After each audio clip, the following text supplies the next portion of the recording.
मुसलमानों ने मजारा रख दी मेरे सहन के सामने। क्या नाम है? यहीं के रहने वाले हैं? यहीं के रहने वाले मुसलमान है, राजू खान है, चांद खान है, ये बहुत मुसलमान 100 दो से चढ़े आते हैं। मेरे लड़के भी मर गए, 2 मार के रहे। अरे ये लोग मारते कूटते रहे, फिर बीमार पड़ गए, फिर उनका इलाज कराते रहे। इलाज कराते कराते फिर मेरे लड़के खत्म हो गए, दोनों लड़के खत्म हो गए। नमस्कार दोस्तों, ये अकबरपुर है, जनपद कानपुर देहात है। और अभी हम 3 घंटे से ये चाची जी हैं, इनका इंतज़ार कर रहे थे और अभी हम इस समय भी अकबरपुर में ही हैं। मामला क्या है ये आप लोग समझ लीजिए। ये चाची जी का परिवार जो है वो किस दीनहीन दशा में रह रहा है। ये जनपद कानपुर देहात है और कानपुर देहात के जिलाधिकारी महोदय के लिए ये शर्मसार होने की बात आती है। और जो कानून व्यवस्था को संभालने वाले जो एसपी साहब है कानपुर देहात के, सुपरिंटेंडेंट ऑफ पुलिस यानी कि एसपी साहब, उनके लिए भी शर्मसार होने की बात है कि रहने दीजिए मारिए नहीं, उनके लिए और सारे के सारे अधिकारियों के लिए। बात क्या है ये बताते हैं। जी चाची, ये अकबरपुर है ना? अकबरपुर है। क्या नाम है आपका? हमारा नाम शकुंतला। क्या बता रही हैं आप, बताइए। यही दशा में यहाँ रह रहे, जो कोई आता है यहाँ तंग करता है आके। तो ये आपका मकान है? ये हमारा मकान था, कच्चा था। ये कच्चा है? कच्चा था। ये कच्चा क्या है? ये मकान न कच्चा है न पक्का है, हम आपको दिखाते हैं, आप लोग देखिए। ये इनका परिवार है, ये बिटिया हैं, ये बच्चे, ये चाची की बच्चे, और जो कैमरा पकड़े ये इनके सुपुत्र हैं। और ये खाना बन रहा है। तो सबसे पहले तो ये देख लेते हैं कि उज्ज्वला योजना में ये भोजन बन रहा है। उज्ज्वला योजना में इनको सिलेंडर नहीं मिला। और प्रधानमंत्री आवास और मुख्यमंत्री आवास ग्रामीण की जो बातें होती हैं वो आप लोग इस तरह से समझ सकते हैं कि आवास की स्थिति क्या है। कहते हैं कि अभी नीति आयोग की रिपोर्ट में कहा गया कि लाखों नहीं करोड़ों मकान बना दिए गए। तो जब करोड़ों मकान बना दिए गए तो धीरे से कैमरा चलाइए भैया, ये देखिए कि ये चाची जी की गृहस्थी जो है ये इस तरह से खुले, एक तरह से कह सकते हैं कि आकाश के आसमान के नीचे नहीं है, परंतु ये ऊपर दिखाइए, ये बरसात में ऊपर वहीं से दिखाइए, वहीं से कैमरा बस ऊपर कर दीजिए। ये स्थिति आप लोग देख सकते हैं कि यहाँ बरसात में, बारिश के मौसम में किस तरह से इनकी ये छोटी सी गृहस्थी है वो खुले में ही रखी है, ये आप देख सकते हैं। और इसका जो सपोर्टिंग है इस झोपड़ी का, ये जो हट है उसका सपोर्टिंग, ये कुदरत का जो ये जो वृक्ष है इसमें आप देख सकते हैं कि कितना सपोर्टिंग ये लगा हुआ है। और ये इधर का आप देख सकते हैं आप लोग कि ये खाना उनका बन रहा है। और ये देख सकते हैं कि ये जो वॉल है आप लोग ये देखिए, ये प्रधानमंत्री आवास, और कैमरा थोड़ा सा दूरी रखिए भैया, ये वॉल आप देख सकते हैं। ये सोसाइटी बनी हुई है पीछे, अकबरपुर है, जनपद कानपुर देहात। ये आप लोग देख सकते हैं कि ये जो स्थिति है आवास की, ये सारे के सारे जो जिम्मेदार बैठे हुए हैं, ये सारे के सारे जो बड़े बड़े अधिकारी बैठे हुए हैं, और सारा का सारा पैसे का जो बंदरबांट होता है, उधर ले चलिए भैया, नहीं आप इधर मुड़िए, हाँ उधर ले चलिए।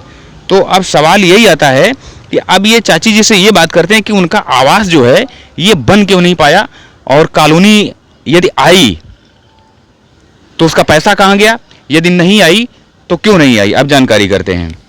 तो आप कितने वर्षों से इस झोपड़ी में रह रहे हैं चाची? यहाँ हम 30 साल से ऊपर हो गई रहते ऐसे झोपड़ी में। पहले कच्चे बने थे, बुजुर्गखंड में कच्चे बने थे, फिर गिर गए कच्चे में। जब हमारे मान लो रहते उठाते रहे, गिरते रहे, उठाते रहे, गिरते रहे। अब आवास योजना जब आई थी, हमको आवास की कॉलोनी आ गई है। कॉलोनी यहाँ कामिल खान ने नहीं मेरा पैसा भरने दिया, सभासद ने। ये कामिल खान कौन है? ये सभासद था, इसने पैसा नहीं डरने दिया। अच्छा, सभासद है, इसने पैसा नहीं मेरा डरने दिया। क्यों ऐसा क्यों किया? ऐसा रोक क्यों लगा दी? अब क्या बतावन कैसे लगा दी रोक? मेरा पैसा नहीं पड़ने दिया, फिर तो ऐसे में रह रहे हैं। अच्छा। और क्या, जो कोई आते हैं यहाँ, मतलब में कोई भी आता है लजा सता जाता है। तो कॉलोनी का पैसा जो है वो आपका रिलीज नहीं हुआ, पैसा मिल नहीं पाया? पैसा मिला नहीं, पैसा अब भी पड़ा है, मतलब हमारे खाता में नहीं पड़ रहा पैसा। तो चेयरमैन यहाँ के कौन है जानते हैं? अब चेयरमैन गुड्डन सिंह बने हैं। तो उनसे आपने मुलाकात की? अब गुड्डन सिंह के पास नहीं गए न, पहले यहाँ चेयरमैन बबलू थे। ये वीडियो गुड्डन सिंह जी जो आपके चेयरमैन है वो उनको हम दिखाएंगे स्वयं, उनका 2 दिन बाद इंटरव्यू है, 2-3 दिन बाद। ये वीडियो उनको हम दिखाएंगे कि आपकी सच्चाई क्या है। तो उनके पास आप गए तो क्या कहा गुड्डन सिंह जी ने? उनके पास वो कह रहे थे कि आएगी, हम तुम्हें देंगे कॉलोनी, जब मान ले वो आएगी योजना, ये कह रहे थे गुड्डन सिंह। तो हमने कहा मेरी कॉलोनी आ गई, मेरे पैसा डरवा दो। और उन्होंने अभी कुछ हाँ ना नहीं किया। और क्या बता रहे थे कि बनने में कोई प्रॉब्लम आ रही है कि यदि आप बनवाएं तो उसमें भी दिक्कत आ रही है? नहीं बनाने देते हैं, आते कौन नहीं बनाने देता? मारते कूटते मुसलमान लोग। मुसलमानों ने मजारा रख दी मेरे सहन के सामने। क्या नाम है? यहीं के रहने वाले हैं? यहीं के रहने वाले मुसलमान है, राजू खान है, चांद खान है, ये बहुत मुसलमान 100 200 से चढ़े आते हैं। मेरे लड़के भी मर गए, 2 मार के रे। अरे ये लोग मारते कूटते रहे, फिर बीमार पड़ गए, फिर उनका इलाज कराते रहे। इलाज कराते कराते फिर मेरे लड़के खत्म हो गए, दोनों लड़के खत्म हो गए। तो जब आपके लड़के खत्म हो गए तो अब ये बिटियां हैं और कोई सुनने वाला नहीं है आपकी बात? हाँ, और लड़के हैं 2 हैं अब लड़के, अब बिटियां हैं 5। जमान बिटियां बताओ जाड़ में कैसे रखा है? ऐसे खुले में आप रह रहे हैं? खुले में रह रहे, हमारे कॉलोनी पैसे नहीं पड़ने दे रहे, बड़े बड़े आदमी रोक लगा देते हैं। तो आप ये जिलाधिकारी महोदय से जो डीएम कानपुर देहात की हैं उनसे क्या गुजारिश करेंगे? अब जो कोई नहीं, इधर देखिए कैमरे में कहिए आप। अब उनसे नहीं जाते हैं, कहेंगे यही सरकार मेरी कॉलोनी डरवाओ, और क्या कहेंगे अच्छा, कि सरकार मेरी मदद करो, और क्या जो कहेंगे। आपका आवास लोग नहीं बनने दे रहे हैं उसके लिए? अब उसके लिए भी जाएंगे, शिकायत करेंगे। अच्छा, तो आपको और सरकार की तरफ से क्या मिला? कुछ नहीं मिला, किसी योजना का लाभ मिला? कोई योजना नहीं मिला। न तो आवास मिला और राशन मिल रहा है? कार्ड है, राशन मिलता है? हाँ राशन मिलता है। अच्छा, राशन के अलावा कुछ नहीं मिला? कुछ नहीं मिला है। बच्चों को पढ़ाई लिखाई कराई आपने? कुछ नहीं। अरे बच्चे तो पाल नहीं पा रहे, ये देखो आदमी तो पागल है, कोई सदस्य तो सब है नहीं, हम ही हैं अकेले, और लड़के 2 छोटे छोटे हैं। ये देखो पति की हालत तो देख लो कहाँ है। बात कर पाते हैं? बात कर लेते, उड़ जाओ। वो दिखता नहीं। इधर आइए, इधर आओ सब। तो बात हो जाती है, बात कर लेते हैं? हाँ कर लेते हैं कब से बात। तबीयत इनकी खराब है? इनके 1 साल से पढ़ेंगे इससे। तो क्या नाम है चाचा आपका? क्या नाम है? राम कुमार क्या कोई तबीयत? अच्छा, कहते हैं लोग इसे हमारा तो राम। लोग आपका घर नहीं बनने दे रहे हैं? नाम हाँ नहीं बनने देते हैं, कौन नहीं बनने देता है? ये मुसलमान लोग। क्या नाम जानते हैं? वे पागल ऐसे हो गए, नहीं जानत, नाम हम नहीं बता पाएंगे। तो ये देख सकते हैं कि इनका घर है और ये मानसिक रूप से थोड़ा सा प्रॉब्लम है इनको, और इनकी स्थिति ये है कि वो ज़्यादा बात नहीं कर पाते हैं। और आप क्यों रो रहे हैं?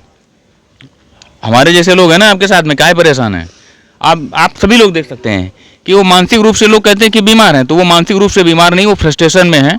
यदि उनके अंदर सेंसिटिविटी ना होती तो उनके जो आंसू निकल रहे हैं ये ना निकलते। आप बैठ जाइए, आप परेशान मत होइए। तो ये आप लोग अपने दिमाग से निकाल दीजिए कि वो मानसिक रूप से उनको कोई प्रॉब्लम है। उनको कोई प्रॉब्लम नहीं, अगर प्रॉब्लम होती, उनके अंदर इतनी संवेदनशीलता है कि वो रो रहे हैं। अब आप लोग अपने दिमाग से निकाल दीजिए उनको कोई प्रॉब्लम है। तो ये देखते हैं। अब सबसे बड़ी चीज़ जो है वो सरकारी योजनाओं का, आप बिटियां हैं, तो क्या आप इधर आ जाइए थोड़ा सा। तो मकान जो आपका बनने नहीं दे रहे हैं, तो उसके लिए आप अधिकारियों के पास आप लोग गए नहीं कभी? गए, कोई सुनवाई नहीं कोई है। सुनवाई नहीं नहीं होती सुनवाई, बनने नहीं देते। हर बार आ से आप जाते। लोग ऐसे खुली छत में रह रहे हैं? खुली छत में रहते बरसात में। तो पिताजी आपके अभी रो रहे हैं और उनका दिमाग जो है खराब नहीं है, वो सही है। अगर उनका दिमाग खराब हुआ होता तो अभी वो रो ना रहे होते। तो टेंशन में रो रहे और कैसे रो रहे, टेंशन परेशान, बनने नहीं देते हैं, रो रहे हैं। किसी योजना का लाभ आप लोगों को नहीं मिला? कोई योजना नहीं देते, ना सिलेंडर दिए, ना कॉलोनी दे रहे हैं, कुछ नहीं देते। और आप लोगों की पढ़ाई भी नहीं हो पाई? नहीं हो पाई, पढ़ाई भी नहीं हो पाई। तो ये देखते हैं कि ये चाची जी हैं और वो चाचा जी हैं, उनका परिवार है और ये बच्चे हैं। इनकी पढ़ाई लिखाई भी, पीछे चलिए भैया थोड़ा सा, इनकी पढ़ाई लिखाई नहीं हो पाई। और ये देखिए कि ये उज्ज्वला योजना में जो करोड़ों सिलेंडर बांट दिए गए, कई करोड़ सिलेंडर बांट दिए गए, तो अभी भी कई करोड़ ऐसे लोग हैं जिनका भोजन जो है, जिनका खाना घर का है, वो इस तरह से बनता है। आप लोग ये समझ सकते हैं। और क्या इसमें धुआं नहीं आता है? अच्छा, ये बहू है। अच्छा, तो बहू और बच्चे यहाँ पर रहने को, खुली मतलब आसमान में रहने को मजबूर हैं आपके? हाँ, बहू भी है, ये विधवा हो गई बहू। सबसे बड़ा सवाल यही आता है कि ये किसी मंत्री, विधायक, सांसद का घर नहीं है, न ये किसी चेयरमैन का घर है। ये एक गरीब आदमी का घर है, जो कि बहुएं और बिटियां जो हैं, इनकी लड़कियां हैं, वो ऐसे खुले आसमान में ऐसे ही रहने को मजबूर हैं। और ये बाबा जी का उत्तर प्रदेश है, जहाँ पर बुलडोजर हमेशा तैयार रहता है। तो अब सबसे बड़ा सवाल यही आता है शासन स्तर पर बैठने वाले लोगों के लिए कि यदि इस तरह के आवास अभी करोड़ों की तादाद में हैं, तो वो करोड़ों घर जो हैं जिनको बना दिए गए, वो करोड़ों घर कहाँ पे बना दिए गए? कहीं अपात्रों को तो नहीं बना दिए गए, ये भी सवाल एक निरंतर आता रहता है। तो अकबरपुर से ये चाची जी के घर से एक ये छोटी सी रिपोर्ट कैसी रही, और पुलिस के अधिकारियों के लिए और जनपद मुख्यालयों में बैठे हुए डीएम स्तर के जो आईएएस बैठते हैं उनके लिए भी सवाल आ जाता है कि यदि अंतिम पांत में खड़ा हुआ व्यक्ति, यानी कि वो गरीब आदमी जो कि विकास की एक आस के लिए तरसता रहता है और उसके पास न एक कोई योजना का लाभ उसको मिल पाता है, तो सवाल जो है वो निरंतर ऐसे ही आते रहेंगे और जवाब जो है वो ऑरली ना होकर के रिएक्शन एक्शन के रूप में देना ही पड़ेगा, आज नहीं तो कल। तो इसी के साथ में आप लोग देखते रहिए अविनाश वाजपेयी ऑफिशियल और विवेचना अविनाश के साथ। जय हिंद।